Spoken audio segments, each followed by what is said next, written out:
अस्सलाम वालेकुम viewers, welcome back to my channel. मैं डॉक्टर कासिम शाह आपको खुशामदीद कहता हूँ। आज का जो हमारा टॉपिक है वो है एपिलेप्सी। एपिलेप्सी एक ब्रेन डिसऑर्डर है जिस वजह से हमारी ब्रेन की एक्टिविटीज़ जो है वो डिस्टर्ब हो जाती हैं और उसका इम्पैक्ट हमारी होल बॉडी पे जो है ऑब्जर्व होता है। अगर हम यूएस में बात करें तो एवरी 26 पर्सन में एक पर्सन को जो है एपिलेप्सी डिवेल्प होती है और वो लाइफ टाइम जो है उसको फेस कर रहा होता है। अब इस लेक्चर के बाद जो है आप इसके काजेज़ को, सिम्टम्स को, ट्रीटमेंट ऑप्शन को और इसके सोशल इम्पैक्ट्स को समझने के काबिल हो जाएंगे।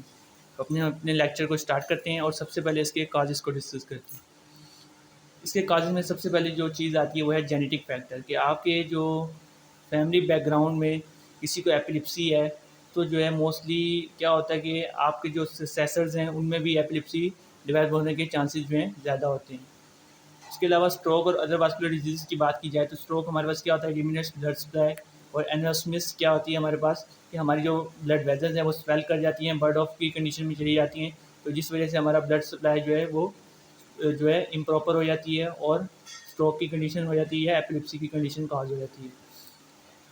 अब क्या होता है, जब ये वास्कुलर कोई भी डिजीज़ हो रही है तो ब्रेन जो है हम उसको प्रॉपर सप्लाई नहीं मिल रही है और वो डैमेजिंग कंडीशन में जा रहा है और सीजर्स की कंडीशन को जो है ट्रिगर कर रहा है। इसके अलावा ब्रेन इंजरीज़ की बात करें तो कोई भी हेड ट्रॉमा या ब्रेन इन्फेक्शन हुआ है तो उससे क्या होता है, एबनॉर्मल चेंजेस स्टार्ट होना शुरू हो जाते हैं ब्रेन में, तो इससे हमारे पास एपिलेप्सी के जो चांसेस हैं वो इंक्रीज़ कर जाते हैं। ब्रेन ट्यूमर्स और एबनॉर्मल ग्रोथ फैक्टर्स की बात करें तो क्या होता है कि कोई भी ब्रेन ट्यूमर हुआ है या एबनॉर्मल ग्रोथ फैक्टर्स ने जो है हमारी ब्रेन एक्टिविटी को चेंज किया है तो क्या होता है, हमारे कन्वर्शन स्टार्ट हो जाती है, हमें जो सीजर्स की जो पीरियड्स हैं वो ट्रिगर कर जाते हैं। अब टाइप ऑफ सीजर्स की बात करें तो 3 टाइप्स को जो है हम इसको डिस्कस करते हैं, जनरलाइज सीजर्स, पार्शियल सीजर्स और अननोन ऑनसेट सीजर्स। अब जनरलाइज सीजर्स में क्या होता है कि हमारा जो ब्रेन है उसके बोथ साइड जो है इफेक्ट करती हैं और इस वजह से पेशेंट में अनकॉन्शियसनेस काज होती है, उसको कन्वर्शन स्टार्ट हो जाती है और उसकी जो टॉनिक क्लोनिक एबिलिटीज़ हैं वो एब्सेंस की कंडीशन में चली जाती हैं और माइक्लोनिक और एटॉनिक सीजर जो है स्टार्ट हो जाते हैं। पार्शियल सीजर में क्या होता है कि कोई भी एक स्पेसिफिक एरिया जो है ब्रेन का वो जो है इफेक्ट हुआ होता है, जिस वजह से हमारे जो सीजर्स की कंडीशन में पेशेंट चला जाता है और इससे जो है कन्फ्यूजन और स्ट्रेंज सेंसेशन जो है आना शुरू हो जाती हैं कि पेशेंट को जो है पता ही नहीं चलता कि वो कर क्या रहा है और कन्फ्यूजन का शिकार रहता है, स्ट्रेंज सेंसेशन आने से एंग्जाइटी की कंडीशन में चला जाता है। अब अननोन ऑनसेट सीजर्स की बात करें तो इसके कोई हमारे पास अपेरेंट काज नहीं होता, इसलिए हम इसको क्लासीफाई नहीं कर सकते कि ये पार्शियल है या जनरलाइज सीजर है। लेकिन इससे जो हमारी मेमोरी जो है इफेक्ट हो रही है, हमारी जो स्पीचिंग एबिलिटी है वो इफेक्ट हो रही है और हमारे इमोशंस जो है वो भी इफेक्ट हो रहे हैं। अब सिम्टम्स एंड डायग्नोसिस की बात करें तो डायग्नोसिस में इसका जो बेस्ट वे है कि हम किस तरह एपिलेप्सी को डायग्नोस कर सकते हैं, तो इसमें हमारे पास इलेक्ट्रोइंसेलोग्राफी होता है जिसे हम ईईजी भी कहते हैं। इसके अलावा एमआरआई के ज़रिए भी हम जो है पेशेंट को टेस्ट कर सकते हैं कि वो एपिलेप्सी का शिकार है कि नहीं। इसके अलावा पीईटी स्कैन भी जो है वो भी यूज़फुल है। इसके अलावा हम कोई न्यूरोलॉजिकल एग्जामिनेशन के थ्रू जो है डॉक्टर उसको ऑब्ज़र्व करके या फिर उसकी जो फुल मेडिकल हिस्ट्री के थ्रू जो है वो ऑब्ज़र्व कर सकता है कि पेशेंट एपिलेप्सी का शिकार है कि नहीं। अब इसके सिम्टम्स में बात करें तो जो सिम्टम्स हैं सीजर्स के वो डिपेंड करते हैं कि आपको किस टाइप का जो है एपिलेप्सी जो है उससे इफेक्ट है। अब मोस्टली जो है इसके जो कॉमन सिम्टम्स हैं उसमें हमारे पास कन्वर्जेंस आती है, लॉस ऑफ कॉन्शियसनेस आती है, डिफ़िकल्ट ब्रीथिंग होती है और कन्फ्यूजन। अब ट्रीटमेंट की बात करें तो हमारे पास ट्रीटमेंट ऑप्शन में बहुत सी चीज़ें हैं, इसमें हमारे पास मेडिकेशन भी है, सर्जरी भी है और डाइटरी चेंजेस भी हैं। इसके अलावा जो सबसे हेल्पफुल है कि जिस इन्वायरमेंट में पेशेंट सर्वाइव कर रहा है तो उसका जो इन्वायरमेंट है इस तरह हो कि उसको काउंसलिंग दी जाए, उसको पूरी सपोर्ट किया जाए, तो इससे क्या होता है पेशेंट को बेनिफिट हासिल होता है और वो जल्दी जो है रिकवरी करता है एपिलेप्सी से। अब ट्रीटमेंट ऑप्शन में हमारे पास सबसे पहले एंटी एपिलेप्टिक ड्रग्स आती हैं जिनका बेसिक मकसद क्या है कि वो सीजर्स को कंट्रोल करें। अब कोई भी मेडिकेशन हम इस्तेमाल कर रहे हैं, जब उसकी ओवरडोसेज जो है इस्तेमाल करेंगे तो क्या होता है उसके साइड इफ़ेक्ट्स भी आते हैं, तो ज़रूरी है कि जब भी हम जो है एपिलेप्सी के पेशेंट को एंटी एपिलेप्टिक ड्रग्स दे रहे हैं तो उनकी डोज को मेंटेन किया जाए। और नेक्स्ट जो हमारे पास आती है वो है सर्जरी। अगर मेडिकेशन आपकी काम नहीं कर रही तो आप सर्जरी की तरफ जाते हैं। और सर्जरी में हम क्या करते हैं कि जो भी पार्ट ब्रेन का डैमेज हुआ है और सीजर्स में इन्वॉल्व है उसको हम रिमूव कर देते हैं, या फिर हमारे पास जो नर्व कनेक्शन दे रही है अफेक्टेड एरिया को या ब्रेन को, अफेक्टेड एरिया और ब्रेन में जो कनेक्शन प्रोवाइड कर रही है उसको हम कट ऑफ कर देते हैं। तो उससे क्या होता है, वो सीजर्स के जो चांसेस हैं वो कम हो जाते हैं। अब स्पेशल डाइट्स में हमारे पास जो है हम कीटोजेनिक डाइट का इस्तेमाल करते हैं जो कि हाई इन फैट होती हैं और लो इन कार्बोहाइड्रेट्स होती हैं। तो इससे हमें जो है हेल्प मिलती है और ये हमारे सीजर्स की जो है उनको कंट्रोल भी करते हैं एपिलेप्सी के पेशेंट में।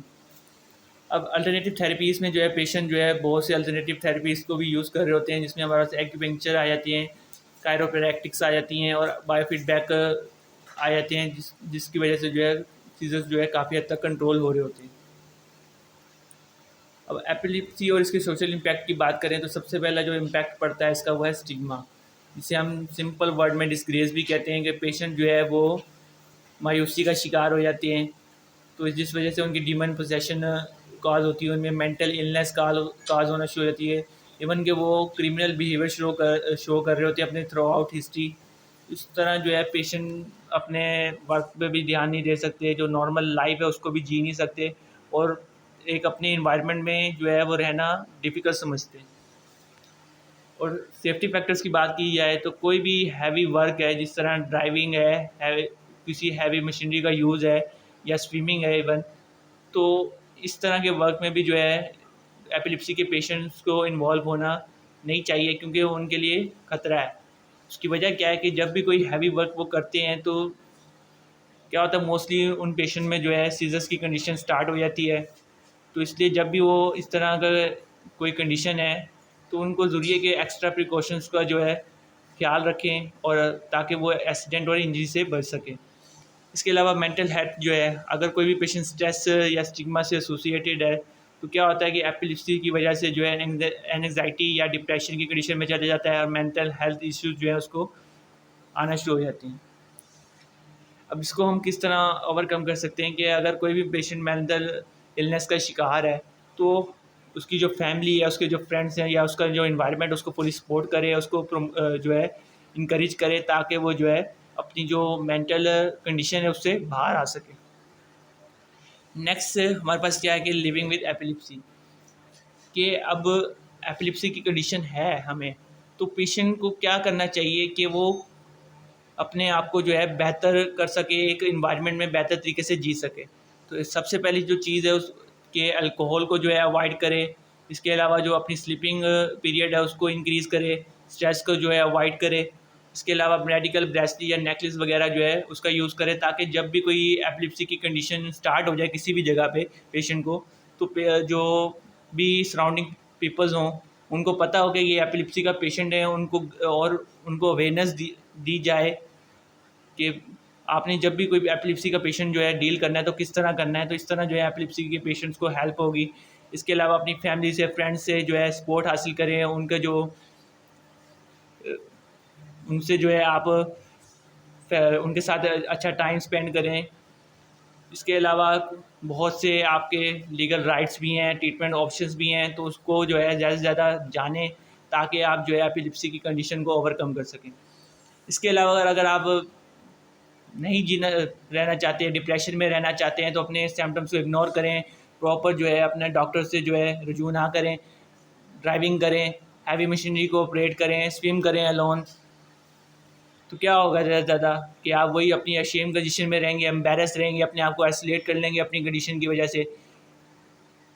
अपनी जो स्लीपिंग पीरियड को आप अगर स्किप कर रहे हैं, अपने मील को स्किप कर रहे हैं और अपने आप को जो है फिज़िकल और मेंटली